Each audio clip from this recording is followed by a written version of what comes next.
रामगढ़ छोटा सा गांव था। दिन में खेतों की चहल पहल, तालाब पर औरतों की हंसी और बच्चों की किलकारियां गूंजती। सब कुछ सामान्य दिखता, लेकिन सूरज ढलते ही गांव बदल जाता। दरवाजे बंद हो जाते, गलियां वीरान हो जाती। वजह थी गांव के बाहर खड़ा वो पुराना पीपल का पेड़, जिसे देखकर हर किसी की रूह कांप उठती। तू उधर मत जा, वहाँ रात को भूत रोते हैं। हाँ, मेरी अम्मा कहती है उस पेड़ में कोई रहता है। तभी वहां पर गांव के बुजुर्ग श्यामलाल आते हैं और बच्चों को चेतावनी देते हैं। अरे अरे, कान खोल कर सुन लो। अंधेरा होने से पहले ही घर पहुंच जाना ठीक है। उस पीपल के पास जो गया वो लौटा नहीं बेटा। भगवान बचाए उस दिशा से। दिन में भी दिल कांपता है वहां देख के। गांव में दो लड़कियां रहती थी, अनामिका और स्वरा। दरअसल वे शहर पढ़ाई के लिए चली गई थी और बरसों बाद इस गांव लौटी थी। दोनों जवान, निडर और जिज्ञासु स्वभाव की थी। गांव लौटते ही उन्होंने देखा, शाम होते ही हर कोई घरों को भाग रहा है। बच्चे खेल छोड़कर गलियों से भाग रहे हैं और ठीक उसी वक्त बुजुर्ग श्यामलाल चौपाल पर बैठे उन्हें डरावनी कहानी सुना रहे थे। अनामिका और स्वरा भी वहीं जा पहुंची। हाँ, अब चलो यहाँ से भागो और कोई भी घर से बाहर नहीं निकलेगा, समझे? हाँ, भूत हो या श्राप, कुछ तो है वहाँ। हम बुजुर्गों ने बहुत हाथ से देखे हैं। मगर आज जब सबको डरता देखते हैं तो सच मानो हमें भी जानने की इच्छा हो रही है। तुम दोनों शहर में रहकर सब भूल गई हो। यहाँ रात ढलते ही हवाएं भी अजीब तरह से साएं साएं करने लगती हैं। जिज्ञासा अच्छी चीज है, लेकिन उसके साथ सावधानी का होना भी उतना ही आवश्यक है बेटी। गांव वाले उस दिशा की ओर झांकते तक नहीं थे। लोग मानते थे कि उस वृक्ष के नीचे कोई कैद है, लेकिन असलियत कोई नहीं जानता था।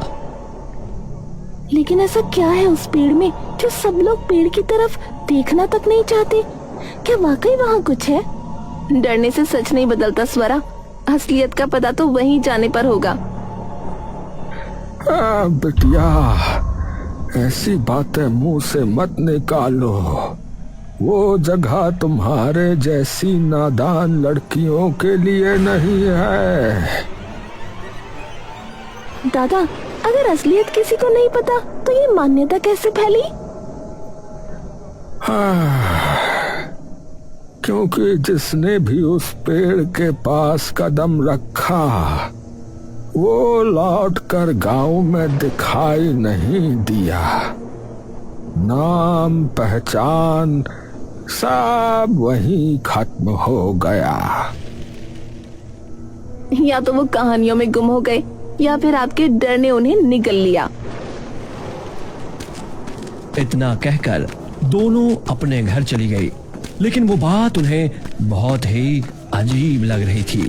क्या आज भी भूत प्रेत होते हैं या फिर ये सब बस किस्से कहानियां हैं? घर पहुंचते ही इतने सालों बाद गांव आए हैं और टाइम पास के लिए भूत वाली कहानी मिल गई। लोग चाहे जो कहें, लेकिन अगर सच में उस पेड़ के पास कुछ है तो हमें पता करना चाहिए।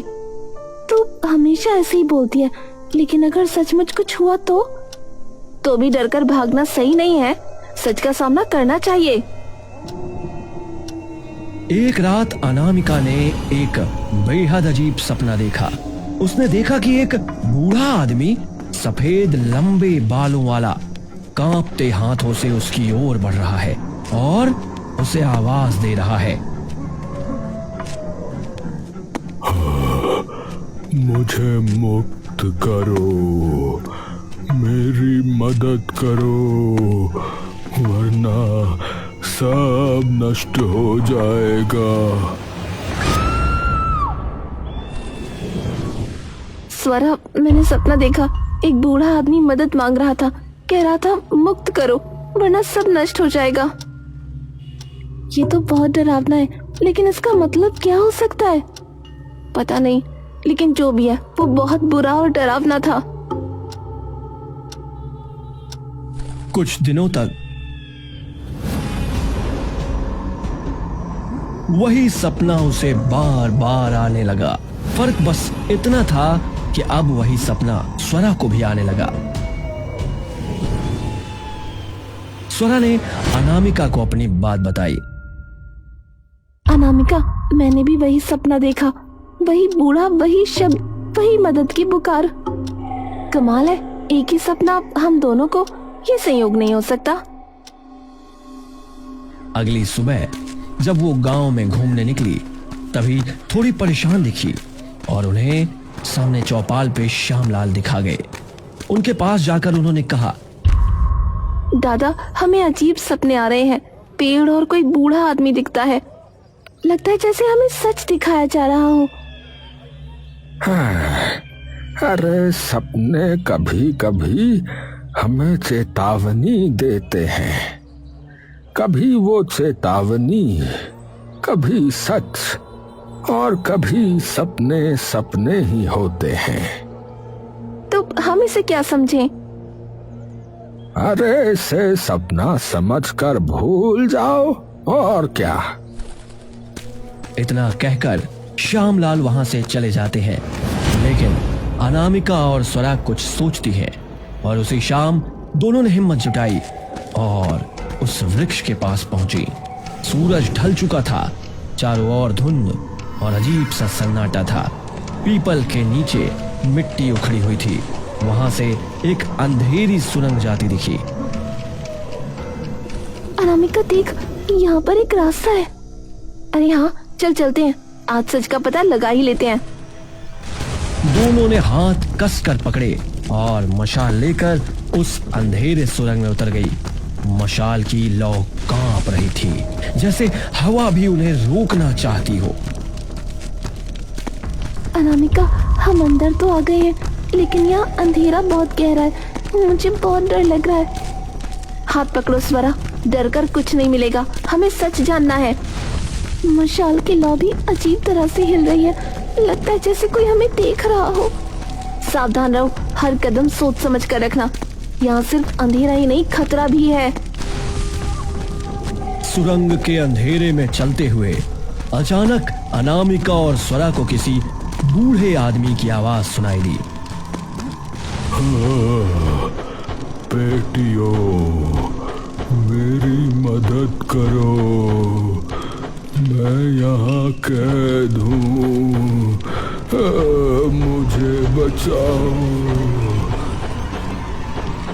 अनामिका और स्वरा ने देखा कि ये आवाज तो किसी अदृश्य दिशा से आ रही थी। अचानक उनके सामने एक धुंधली परछाई उभरी जो धीरे धीरे आकार ले रही थी। अनामिका, क्या वो वही बूढ़ा है? हाँ, उसकी आत्मा हमें बुला रही है, हमें उसकी मदद करनी होगी। वहां बूढ़ा रोता हुआ एक जंजीर से बंधा था। उसकी आंखों में डर और आशा दोनों झलक रहे थे। बाबा, आपको ऐसे किसने जंजीरों से जकड़ा है?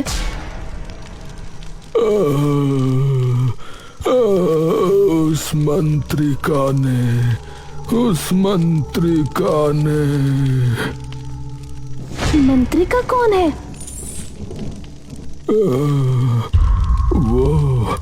वो एक तांत्रिक है। लेकिन आपको ऐसे जंजीरों में क्यों जकड़ के रखा है? वो मुझसे बड़ी तांत्रिक बनना चाहती है। और इस गांव को हानि पहुंचाना चाहती है।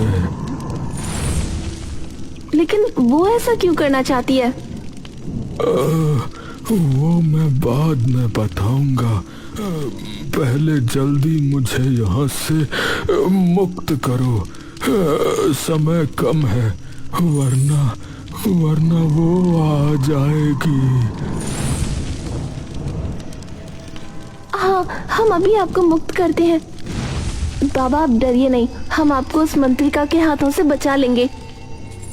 दोनों लड़कियां बाबा की जंजीरें तोड़ने ही वाली थी कि अचानक चारों ओर से एक अजीब सी गूंज उठी। सुरंग कांपने लगी, मशाल की लौ बुझने को ही और कानों में तेज मंत्रोच्चारण गूंजने लगा। ओम दैत्य विनाशाय नमः। ओम दैत्य विनाशाय नमः।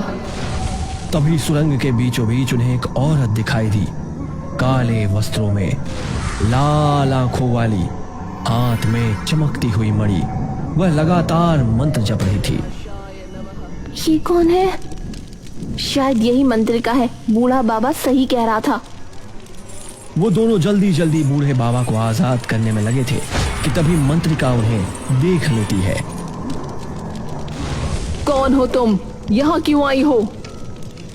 तो क्यों उस बूढ़े को बांध कर रखे हुए है? उसे मुक्त कर। बूढ़ा? तो उसने तुम्हें बहकाया? मूर्ख लड़कियों, वो निर्दोष नहीं, वो दैत्य है। लेकिन लड़कियों ने उसकी बातों पर भरोसा नहीं किया। तुझे धोखे की आदत होगी, पर हम इतनी आसानी से हार नहीं मानेंगे। वो दैत्य नहीं है, तू झूठ बोल रही है। उसे मुक्त करने से तू हमें नहीं रोक सकती, लेकिन हम तुझे रोक सकते हैं।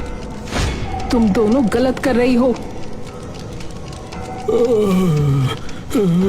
मुझे बचा लो बेटा, ये मुझे मार डालेगी। आप घबराइए नहीं बाबा, हम आपको कुछ नहीं होने देंगे। ओम दैत्य विनाशाय नमः। ओम दैत्य विनाशाय नमः। ओम दैत्य। तभी अनामिका और स्वरा मंत्रिका पर कूद पड़ती है और उनमें बहस होती है।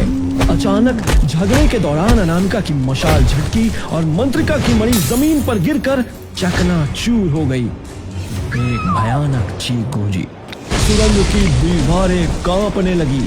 अचानक वही बूढ़ा प्रकट हुआ, लेकिन अब उसकी आंखें लाल थी, दांत नुकीले और शरीर दैत्याकार।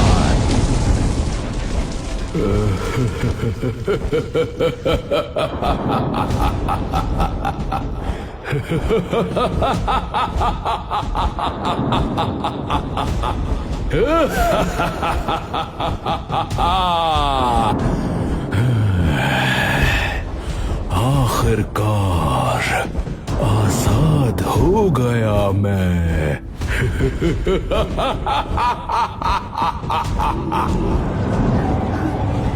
लड़कियां डर के मारे पीछे हट गईं। मूर्ख लड़कियों, माता चंडी ने उसे कैद किया था ताकि गांव बचा रहे। तुमने उसे मुक्त करके सबको संकट में डाल दिया। माता चंडी? हाँ, माता चंडी, जो गांव की कुल दैवत है, और मैं उनकी वाहक हूँ। इस दैत्य से गांव को बचाने के लिए माता ने मुझे चुना था। माफ कीजिए, हमें लगा आप बुरी तांत्रिक हो। हमसे बहुत बड़ी भूल हो गई।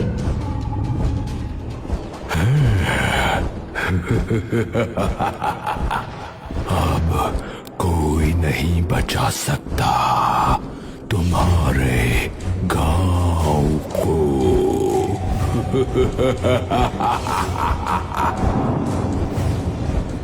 दैत्य ने पंजे फैलाए और अनामिका और स्वरा पर झपटा। तभी मंत्रिका उनके सामने आ खड़ी हुई। नहीं दैत्य, पहले तुझे मुझसे लड़ना होगा। तू मुझे रोकने की हिम्मत करती है। अब कोई नहीं बचेगा। तू हमें बचा रही है? हाँ बेटियों, मेरी नियत यही थी। तुम्हें सुरक्षित बाहर निकालना ही मेरा काम है। हम डरने वाले नहीं हैं, तुम्हारे सामने खड़ी हैं। तू मामूली सी लड़की मुझे खत्म करेगी?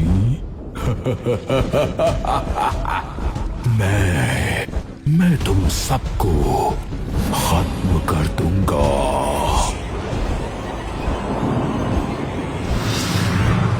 भीषण टकराव हुआ। मंत्रों की गूंज से सुरंग हिलने लगी। मंत्रिका ने पूरी शक्ति लगाई और दैत्य को अनामिका और स्वरा से दूर धकेल दिया, लेकिन धीरे मंत्रिका की शक्ति दैत्य के सामने कम होने लगी। भागो अभी, वरना तुम भी नष्ट हो जाओगी। ये दैत्य पूर्णिमा तक इस गुफा के बाहर नहीं निकल सकता। तभी अनामिका और स्वरा ने देखा दैत्य उस मंत्रिका पर हावी हो रहा था। अनामिका और स्वरा को बहुत बुरा लगा, लेकिन वो चाह कर भी कुछ नहीं कर पा रही थी। एक छोटा सा पंछी वहां पर आया और मंडराने लगा। कुछ ही समय बाद एक रोशनी प्रकट हुई। वो रोशनी इतनी तेज थी कि दैत्य के साथ उन सब की आंखें बंद हो गई थी। उसी का फायदा लेके मंत्रिका अनामिका और स्वरा को लेके गुफा से बाहर आ गई। मौका देखते ही दोनों गुफा से बाहर आई और एक भयानक चीख उस गुफा से निकली। माँ चंडी ने हमें बचा लिया। हमें माफ कर दीजिए, हमें नहीं पता था आप माँ चंडी की वाहक हैं। हाँ, हमसे बहुत बड़ी भूल हो गई। सच में हम नहीं पहचान पाए आपको। लेकिन अब दैत्य आजाद हो चुका है, अब हम क्या करेंगे?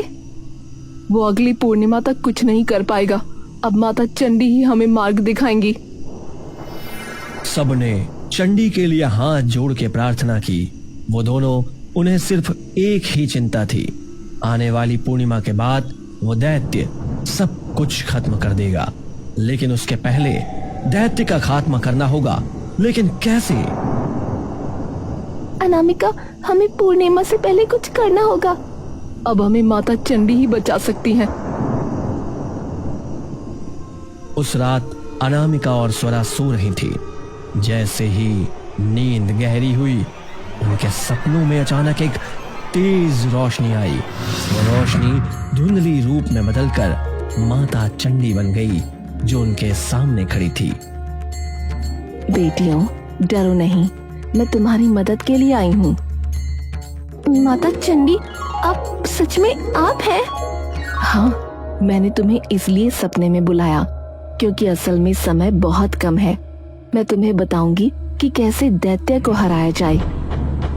माता चंडी ने दोनों के सामने दैत्य को मारने की योजना स्पष्ट की।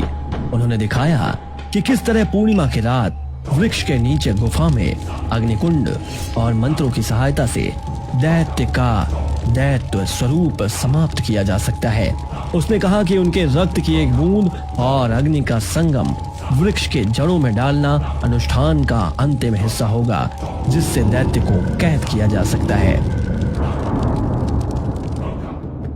हम करेंगे माता चंडी, लेकिन ध्यान रखना, डरना नहीं है।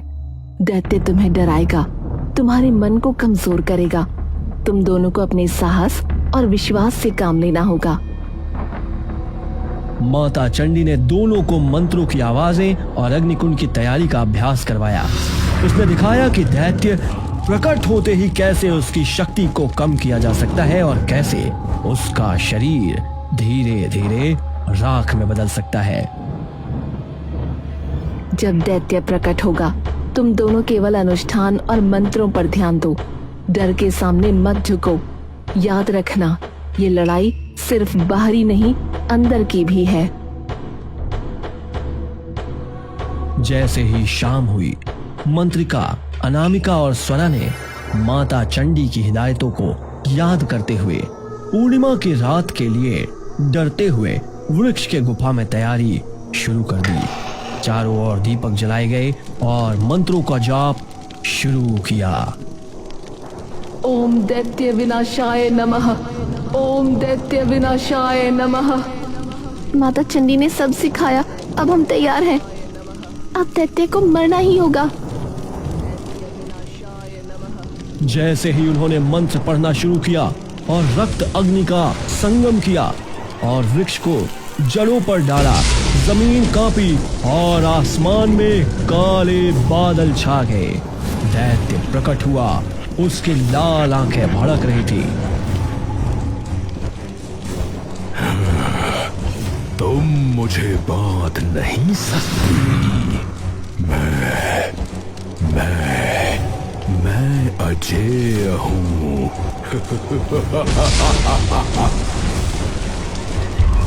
हम हार नहीं मानेंगे। अग्नि की लपटें ऊंची हो गई, मंत्रों की आवाज दैत्य के चारों ओर गूंजने लगी। दैत्य की लाल आंखें धीरे धीरे बुझने लगी, उसका शरीर राख में बदलने लगा। उन राख में से एक साया दिखने लगा।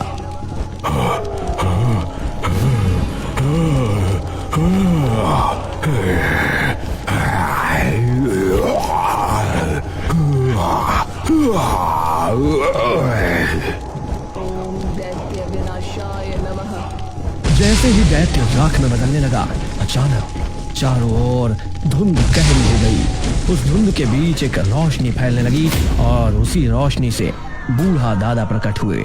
उनका रूप अब शांत था और आंखों में गहरी पीड़ा थी। देखो दादा।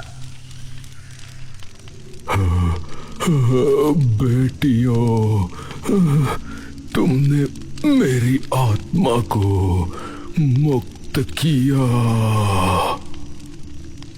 अब हमें सुकून मिलेगा। लेकिन दादाजी, आप कैसे यहाँ और दैत्य के रूप में कैसे कैद हुए? तभी पूरा दृश्य बदल गया, मानो समय पीछे लौट गया हो। बरसों पहले यही गांव, लोग समृद्ध थे। गांव का रक्षक था वही बूढ़ा दादा, जो उस समय एक शक्तिशाली तांत्रिक और जादूगर था। शुरू में तो वह गांव की रक्षा करता था, लेकिन धीरे धीरे उसका हृदय घमंड और शक्ति की भूख से भर गया था। अब मैं ही इस गांव का स्वामी हूँ। मेरी शक्ति के बिना कोई श्वास भी नहीं ले सकता। लोग डर के साए में जीने लगे। दादा बलिदान मांगने लगा, गांव वालों को अपने वश में करने लगा। उसकी आंखों में लालच और चेहरे पर अहंकार था।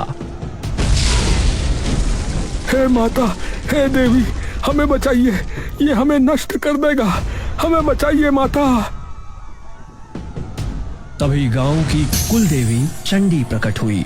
सफेद आभा, लाल तिलक और तेज से चमकता हुआ रूप। रुक जा, तू अपनी शक्ति का दुरुपयोग कर रहा है। ये गांव मेरा है, मैं इसकी रक्षक हूँ। मुझे कोई नहीं रोक सकता, न तू और न तेरा ये श्राप। मैं अमर हो जाऊंगा। दादा ने चंडी को ललकारा, मंत्रों से युद्ध छेड़ दिया, लेकिन देवी के सामने उसकी शक्ति कमजोर पड़ गई। देवी ने दंड देते हुए अपने त्रिशूल से धरती पर आघात किया। अहंकारी, तू दैत्य बनकर उसी वृक्ष की जड़ों में कैद रहेगा। जब तक तेरी आत्मा अपने पापों का पश्चाताप नहीं करेगी, तू शांति नहीं पाएगा। और देखते ही देखते दादा का रूप विकृत होकर दैत्य में बदल गया। उसकी आंखें लाल, शरीर भयानक और जंजीरों में जकड़कर पीपल की जड़ों के नीचे कैद हो गया। गांव डर के साए में जीता रहा और यही बन गया श्रापित वृक्ष। धुंध छट गई। बूढ़ा दादा आंसू भरी आंखों से अनामिका और स्वरा को देख रहे थे।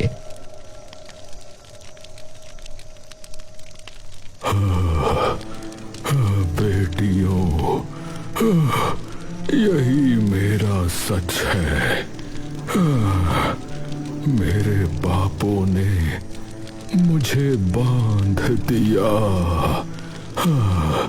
और तुम्हारे साहस ने ही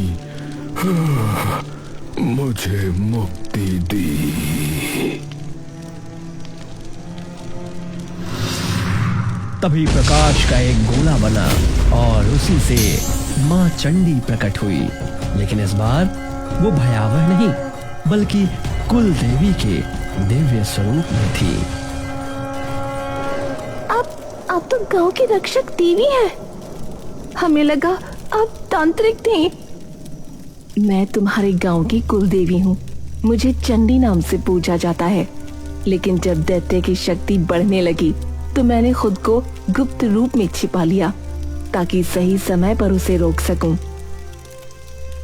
माँ चंडी ने दोनों लड़कियों के सिर पर हाथ रखा, उनकी आंखों में आत्मविश्वास और साहस भर दिया। बेटियों, तुम्हारे साहस से ही आज ये श्राप टूटा है। डर ने जिस सच को छुपाया था, तुम्हारे विश्वास ने उसे उजागर किया। माँ, हमने गलती से दैत्य को मुक्त किया, लेकिन आपने हमें रास्ता दिखाया। यही नियति थी। जब तक इंसान अपनी गलती नहीं देखता, वो सुधार नहीं पाता। तुम दोनों इस गांव की सच्ची रक्षक हो। इतना कहकर देवी का स्वरूप आकाश में विलीन हो गया, लेकिन उनके आशीर्वाद की रोशनी पूरे गांव पर फैल गई। गांव के लोग अगले दिन देख रहे थे कि श्रापित वृक्ष तो अब सामान्य लग रहा था। उसके नीचे कोई आहट, कोई चीख नहीं थी। पहली बार गांव में सुकून और आजादी की हवा बही। इस तरह अनामिका और स्वरा के साहस, चंडी के मार्गदर्शन और दादा की आत्मा की मुक्ति से रामगढ़ गांव उस श्राप से हमेशा के लिए आजाद हो गया।